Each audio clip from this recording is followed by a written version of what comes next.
Hello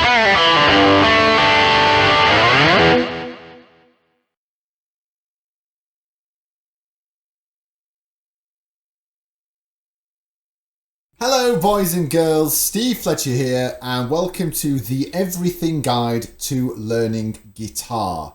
Before we get started, can I ask you please to subscribe to my YouTube channel, like this video, make sure that little notification bell is engaged so that I can continue to grow my business. Okay, so we're entering section 4 of my tuition guide, the Everything Guide to Learning to Play Guitar. Section 4 is the bar chord section.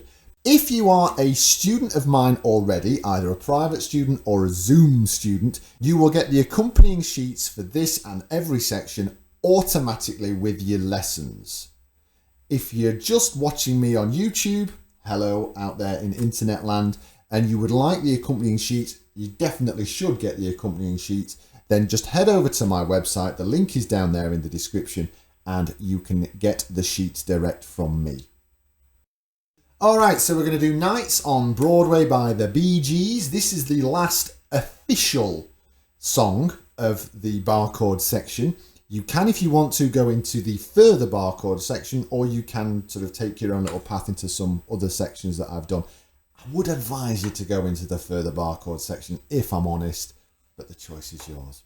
Now, Nights on Broadway was released as the first single from the Bee Gees' Main Course album, and it's quite an important song in sort of Bee Gees history because it was the first time that Barry Gibb used his now famous very high falsetto, which became the Bee Gees' sort of trademark sound through their disco era.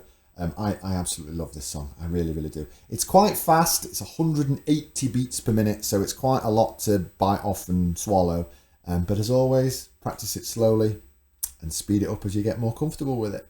Now again, if you head from the bar chord section into the further bar chord section, you'll spend quite a bit of time moving these bar chord shapes around. We have this wonderful opportunity in the bridge of Nights on Broadway to go from F to G minor. Now that is a first chord for you, a G minor chord. You've done G thousands of times, but you've never done a G minor. And what we have, of course, is these movements of the shapes. You've seen F minor already. It's just that case of moving that F minor shape forward 2 frets to give you the G minor shape. So let's have a little closer look at how we're going to achieve that change. So if you decide to head from section 4 bar chords into further bar chords, and I think you should, then you'll definitely be seeing more and more of this technique. However, if you decide once you've done these initial bar chord sheets, you've really had enough and decide you want to move on to other sections, you might want to spend a little bit of time just doing this now, just to getting used to changing from one bar chord to another one further down the neck.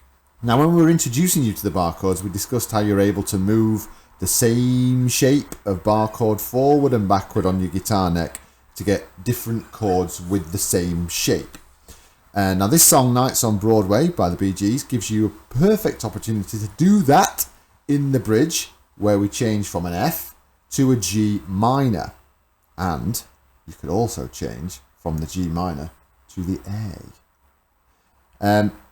Now what we've got here is we've got the F chord.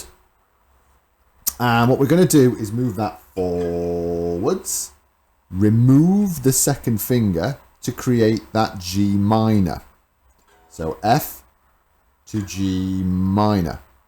Now what you can also do, following that G minor, is slide it forward again to frets 5 and 6 and 7 and reapply that second finger to give you the A.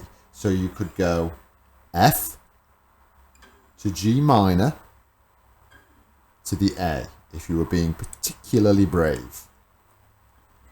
Now when you execute this change, it's really important that you don't take everything off from one position and then put it all back on in the next position. You need to get used to doing the bar chord slide, where you just lift your fingers off the neck but not off the strings, then slide the shape forward, repositioning that finger, putting it back down again, and then lift, slide, reposition, push. This sort of locking of the chord shape as you move around is definitely going to take some practice, but it's going to be something that you're going to see a lot. So this idea of keeping your bar chord shape fixed and moving it around is something that you're going to see absolutely loads, and it's something that you should really get used to. Not just with your bar chords either. I mean, we've got a power chord section, we've got higher chords and all that kind of stuff. There's so many occasions where we keep the shape of our fingers the same, but slide about to create another chord, another shape, whatever. So I really do advise that you go and do the further bar chord section, because it really will help you get used to that idea of sliding stuff around.